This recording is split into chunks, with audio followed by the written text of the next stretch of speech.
Pelajaran apa sih yang paling susah? Aku tuh paling susah makro sama finance. Karena kalau misalnya udah nggak bisa nih, Iya, nggak bisa. Ya mau nggak mau kita harus datang ke office hour. aku juga ngalamin itu sih waktu sekolah S3 di Oklahoma. Hmm. Jadi kadang-kadang kita tuh udah nggak ngerti lagi nih gimana nyelesain soal mikro ini gitu loh. Ini awalnya di mana, akhirnya di mana? Ini gimana sih caranya? Biasanya ketika ke office hours kita tuh harus punya jawaban yang udah kita buat dulu gitu. Jadi bukan sekedar ini soalnya jawabannya gimana ya Pak dosen atau profesor. Aku biasanya Hmm. kosongan sih mas. Maka Pak gimana pak? lu ambil 16 SKS. Itu semester berapa ya ambil 16 SKS? Dua-duanya. Dua-duanya. Semester 1, semester 2. Nyantai dong berarti lu di sana.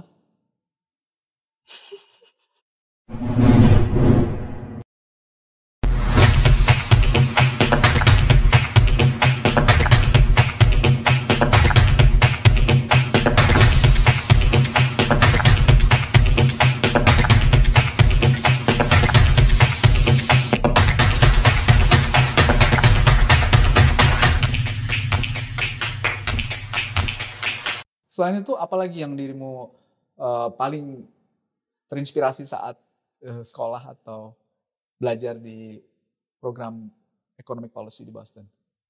Aku belajar kalau misalnya kayak mungkin dulu pas di S1 gitu ya. Ya. Oh ngambil 20 SKS. Survive gitu. Oh gitu, oke. Iya. Survive gitu kan. 24 kan maksimum kan? Ya 20. Iya kayaknya pernah deh. Iya kayaknya gue pernah deh ambil 24. Iya. Survive. Tapi kayak ini tuh ngambil 16 tuh rasanya kayak capek gitu. Iya. Karena banyak banget materinya gitu.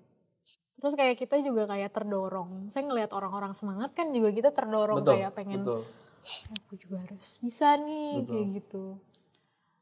Kalau misalnya ya aku ngerasa kayak harus banyak inisiatif sih karena kalau misalnya udah nggak bisa nih, Iya. nggak bisa. Ya mau nggak mau kita harus datang ke office hour. I see. Iya kan, kita harus datang ke office hour. Kita kayak harus tanya dosennya. Iya. Terus kita juga atau kalau misalnya kayak nggak office hour ya udah kita harus berinisiatif untuk kayak tanya juga sama teman kita gitu. Iya. Saling ngebantu. Jadi kalau Iya. misalnya kayak dia nanya kita mencoba untuk accommodate sehingga kalau kita perlu juga dia akan kurang lebih bakal bantu kita gitu kan. Itu sih. Wah, menarik banget. Iya, aku juga ngalamin itu sih waktu sekolah S3 di Oklahoma. Jadi kadang-kadang kita tuh udah nggak ngerti lagi nih gimana nyelesain soal mikro ini gitu loh. Ini awalnya di mana, akhirnya di mana? Ini gimana sih caranya?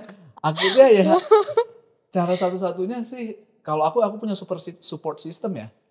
Support systemnya itu terdiri dari kelompok kelas itu sendiri, di mana aku tahu siapa yang paling pintar. Aku langsung booking waktu dia. Oh iya. iya. Lu ajarin gue dong. Ini lu kok bisa dari A ke B ke C itu gimana proses berpikirnya? Karena hampir nggak mungkin itu dihafal kadang-kadang. Apalagi kalau soalnya berubah kan. Nah jadi memang aku tuh mencoba untuk punya support system. Dan yang kedua itu office hours.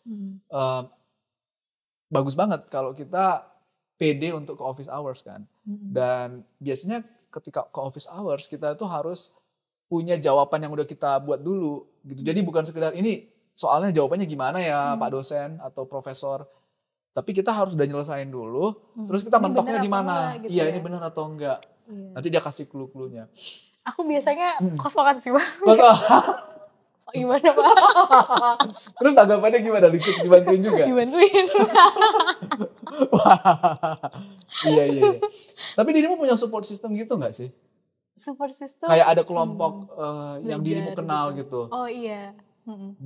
Berapa orang biasanya? Sering belajar bareng di library atau gimana biasanya? Atau kadang-kadang memang belajar sendiri-sendiri aja? Iya, kalau aku yang belajar sendiri sih. Kadang, tapi kalau misalnya lagi bareng gitu di perpus ya kita belajar tapi sendiri-sendiri tapi kayak udah sebah-sebahan gitu.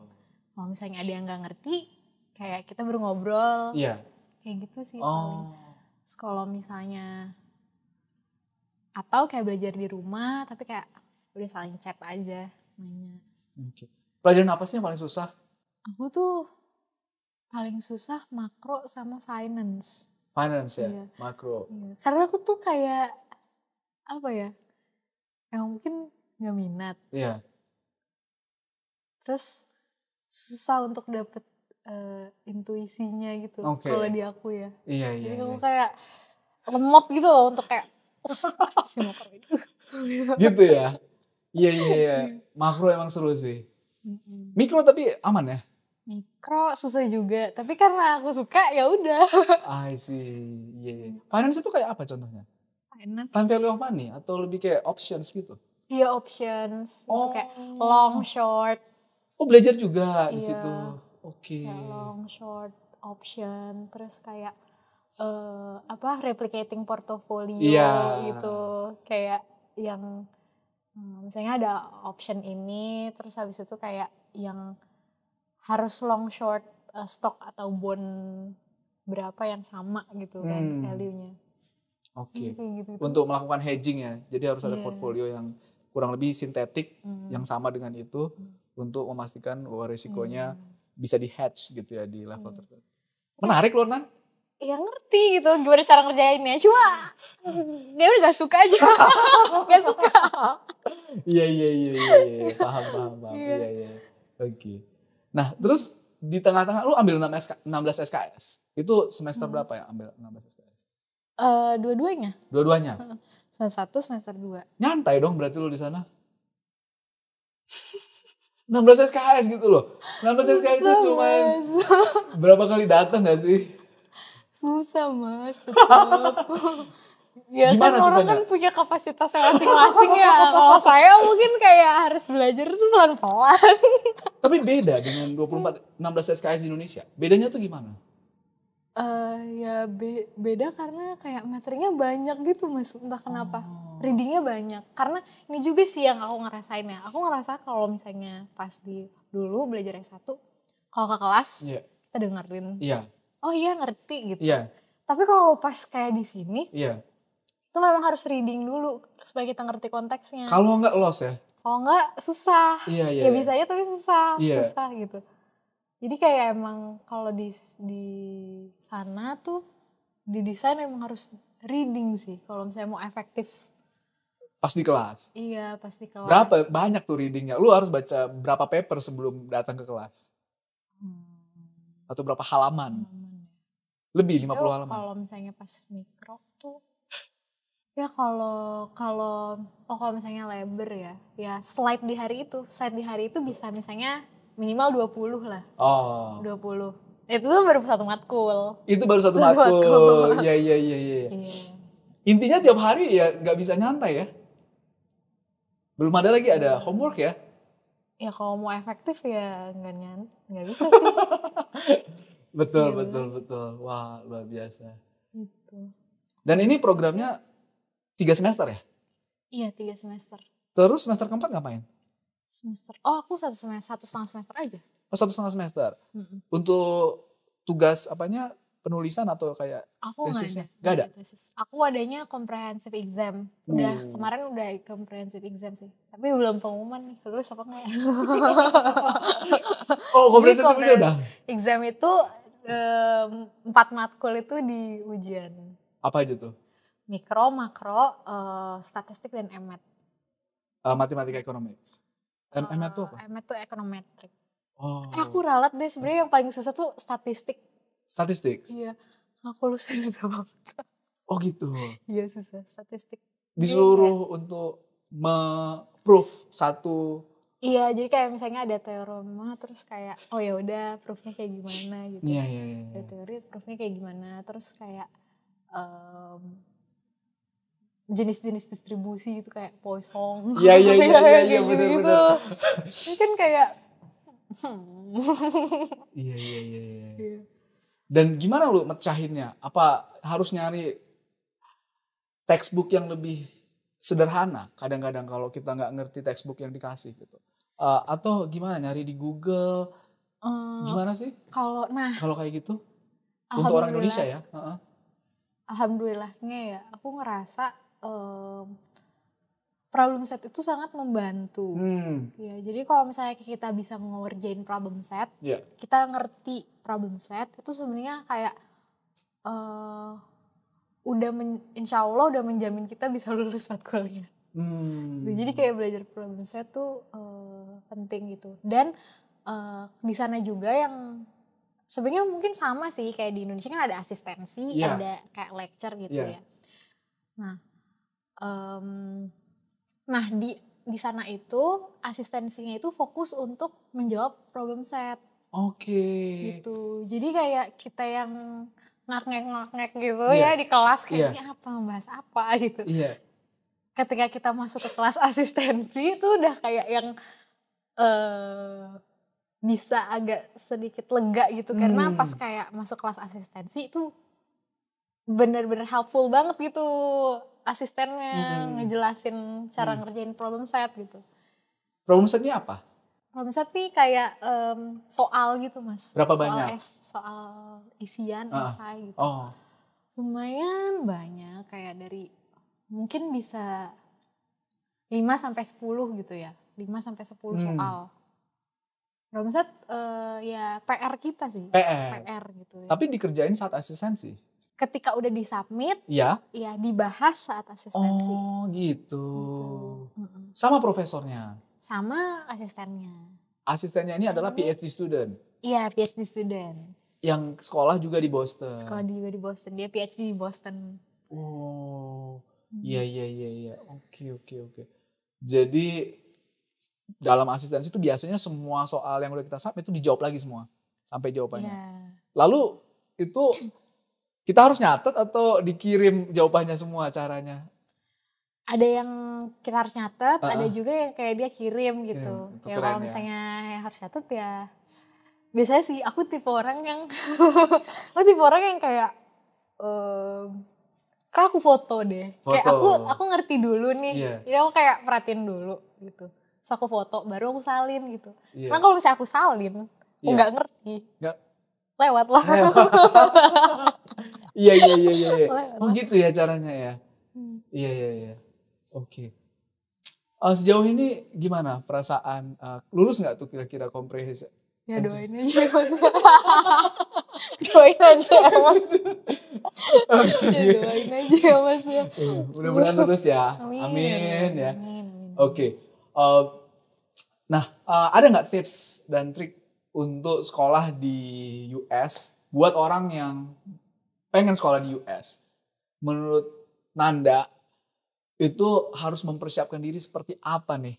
Karena kan ada juga mungkin bukan culture shock ya, tapi seperti itu tadi ya, mungkin dari sisi intensity shock kali ya. Iya, apa sih yang perlu disiapkan? Mungkin bisa spesifik untuk anak ilmu ekonomi atau spesifik ke sekolah di Amerika as a whole gitu. Ini tips gitu Mas. Tips atau lesson learn lah ya. Kayaknya aku yang lebih butuh deh.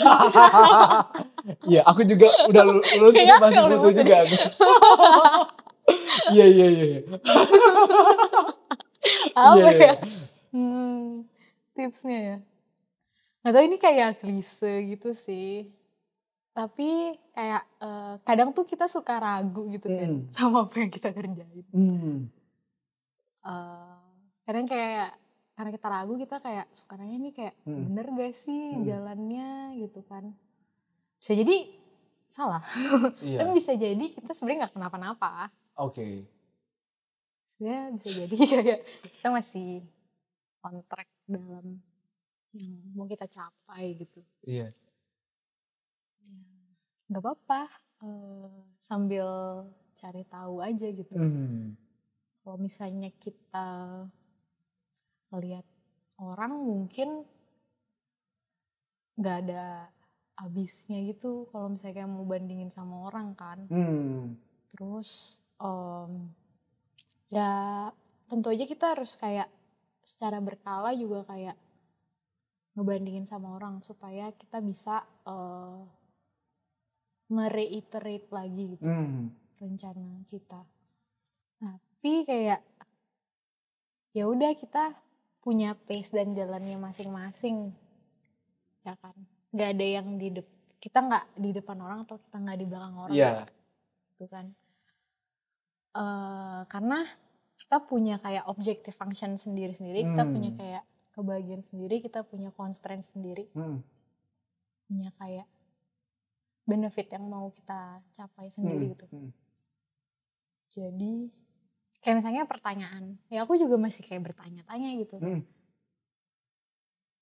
Aku perlu S3 atau enggak? Iya, jawabannya apa tuh? Belum kejawab. Belum kejawab? Iya, belum kejawab. Ya, kenapa belum kejawab? Ya itu tadi belum selesai dengan apa? Comprehensive exam. Bercanda. Iya betul, selesai dengan comprehensive exam gitu. Ya belum selesai menimbang gitu. Apa?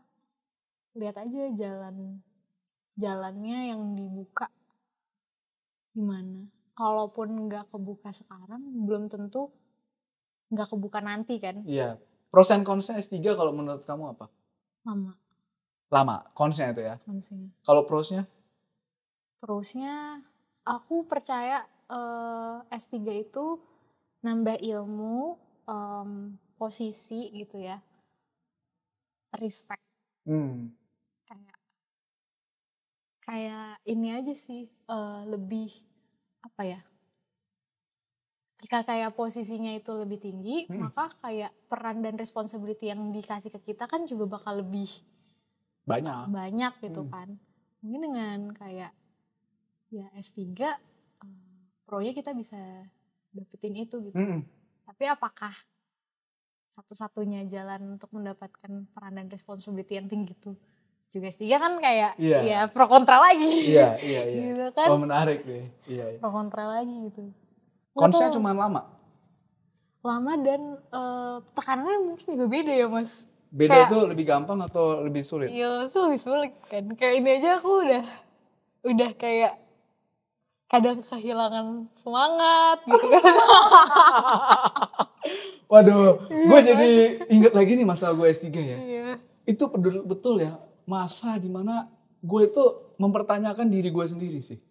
Gue tuh posisi gue di dunia ini seperti apa sih? Gitu kayak kok semuanya tuh lebih pintar dari gue. Karena teman-teman luar negeri itu ya, baik yang Amerika maupun non Amerika, itu ngerjainnya itu mereka bisa banget gitu loh. Dan kayak effortless. Tapi gue pertanyaan nomor 2, nomor 1 aja masih kayak ini gimana gitu. Kok gue gak nemu mekanismenya gitu loh. Dan kalau gue keluar dari sini gue gak nemu mekanismenya, gue masih bisa dianggap orang yang bener gak gitu ya. Jadi ya oke. Pasti gitu kan ya. kayak ada pergumulannya lebih, ya gak sih? Pergumulannya lebih kayak berat gitu gak sih? Iya.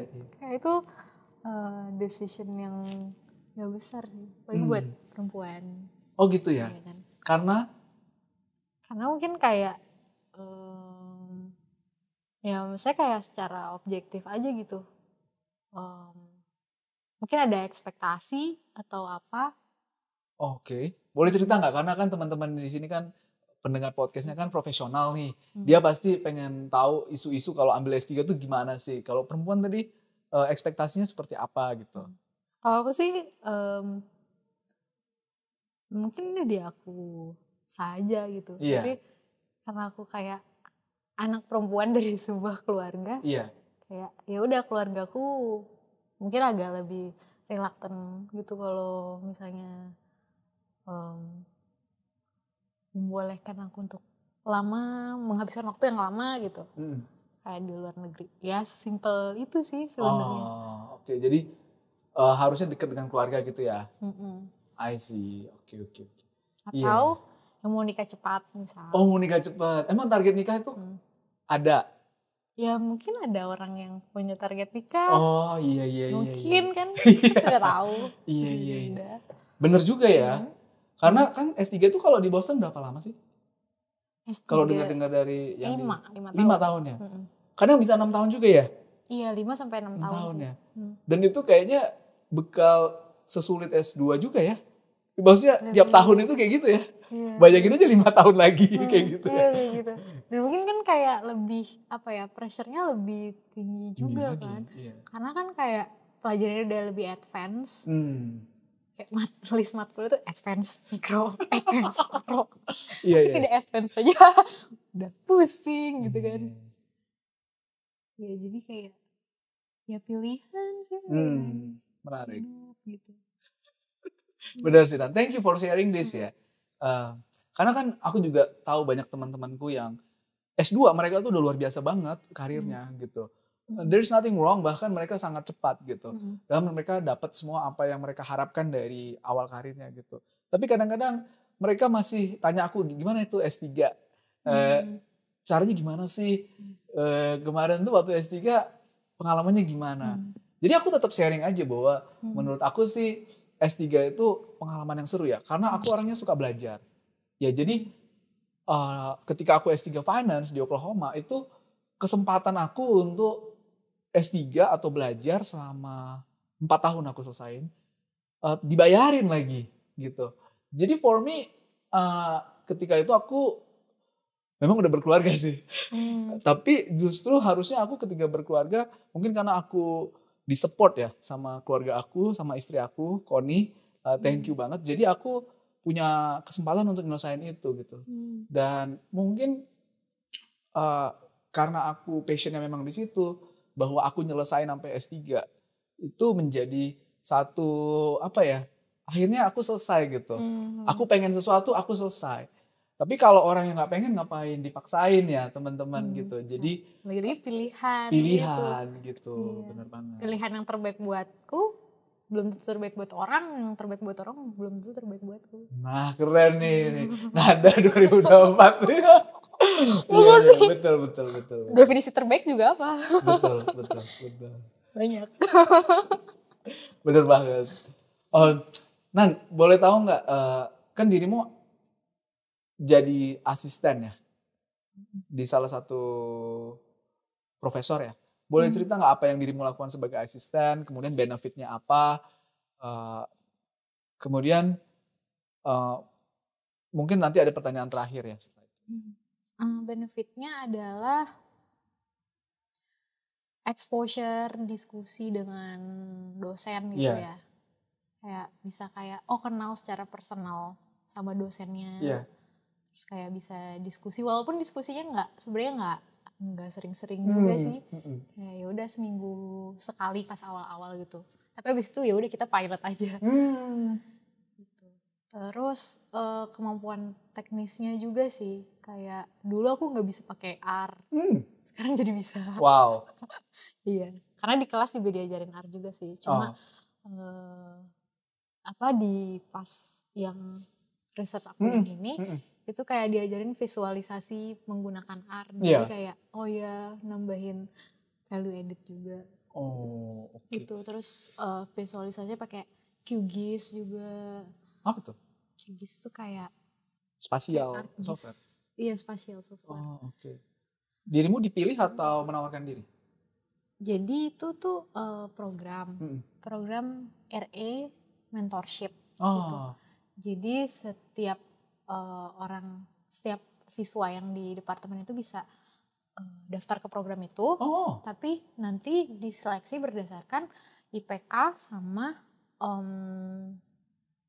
kita kayak ngisi kuesioner gitu, kayak pengalaman kita di research itu kayak gimana gitu. Jadi kayak diseleksinya berdasarkan IPK sama itu. Gitu. Terus ada yang di-assign untuk dosen, ada yang di-assign untuk PhD student.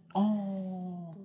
Dirimu di-assign kepada? Aku di-assign ke namanya Profesor Yuhei Miauchi. Dia kita risetnya tentang urban econ. Gitu. Jadi kayak kan kalau misalnya di developing countries gitu ya, kita ngelihat fenomena orang yang misalnya pendapatannya lebih tinggi itu biasanya dia tinggalnya di pusat kota. Tapi kayak kita ngelihat pattern yang berbeda ketika kita udah ngomongin developed countries. Negara maju. Iya, itu justru malah orang yang pendapatannya tinggi dia senangnya tinggalnya ya jauh dari pusat kota. Gitu. Masa sih? patternnya.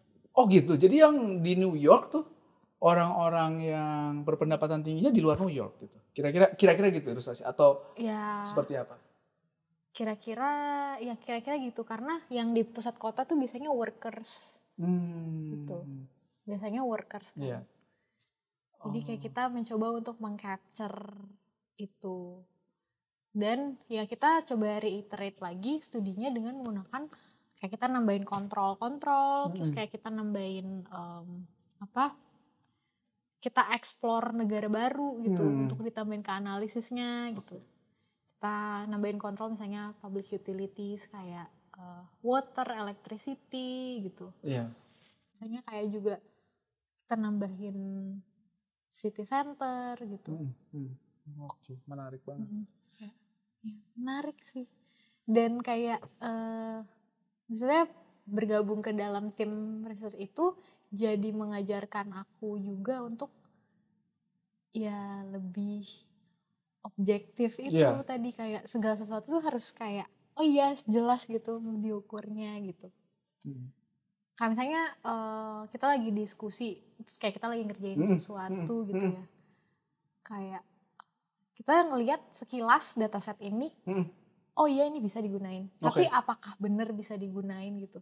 Kalau misalnya kita cuma punya jumlah tapi kita nggak punya relatifnya gitu, nggak punya percentage-nya gitu. Kita cuma punya nominalnya aja tapi secara relatif kita nggak bisa nilai. Gitu. Jadi kayak